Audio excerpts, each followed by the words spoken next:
Vande Mataram. Learning of the day series 22।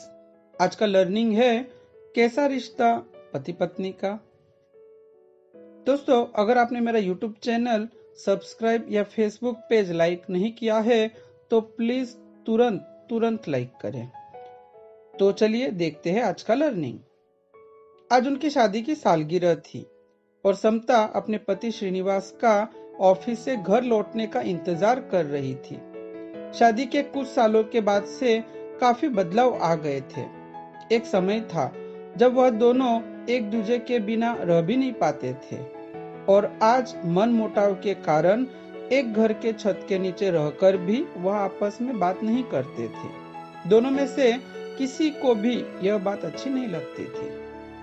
आज समता इंतजार कर रही थी कि श्रीनिवास को उनकी सालगिरह याद है या भी नहीं।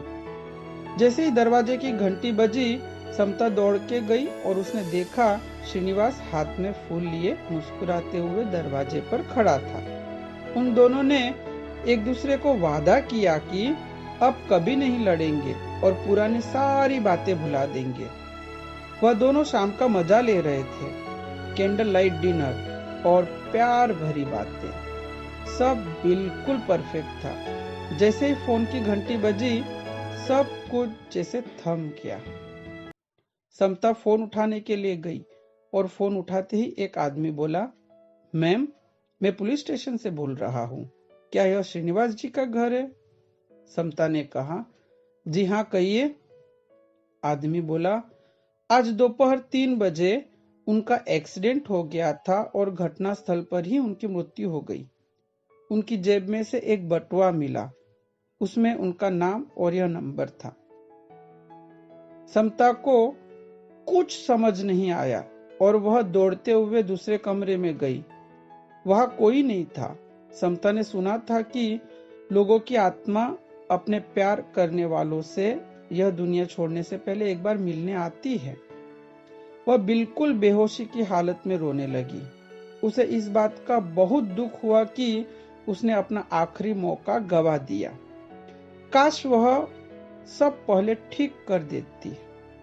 वह बहुत दुखी थी और तभी बाथरूम में से आवाज आई। श्रीनिवास बाहर निकला और उसने कहा, डार्लिंग, तुम्हें मैं एक बात बताना तो भूल ही गया। आज मेरा बटुआ किसी ने चुरा लिया। यह सुनते ही समता की आंखों में से खुशी के आंसू निकलने लगे। दोस्तों, जिंदगी हमें दूसरा मौका नहीं देगी, तो आपको कभी भी उस समय को गंवाना नहीं चाहिए जहां आप अपनी गलतियों को सुधार सकते हो। तो चलिए आज और अभी से शुरू करते हैं आज का चिंतन। क्या कभी हमने सोचा है कि इतने बड़े संसार में हम दोनों का ही मिलाप क्यों हुआ है? दोनों की सोच में इतना बड़ा अंतर होते हुए भी एक दूसरे से शेयरिंग करके जीवन को पहले से अधिक खूबसूरत कैसे बनाया जा सकता है? क्या हमें समय समय पर sorry, I love you, super आदि शब्दों का प्रयोग करना चाहिए या नहीं? आज का कार्य, पति पत्नी दोनों एक साथ बैठकर एक दूसरे के बारे में जितना जानते हो उतना लिखे, फिर अल्टरनेट करके देखें क्या होता है।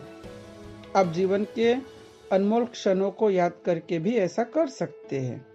एक विशेष प्रार्थना, अपने लाइफ पार्टनर को एक थैंक यू लेटर अवश्य लिखिए। ऐसा करने से क्या होता है, उसका प्रत्यक्ष अनुभव मैंने किया है। पति पत्नी के रिश्ते के बारे में अगर आप अपने विचार कमेंट बॉक्स में लिखेंगे तो हमें बहुत आनंद होगा। आपका दिन शुभ हो। आपका मित्र श्रीनिवास, शिक्षक, सूरत। धन्यवाद। जय हिंद मित्रों।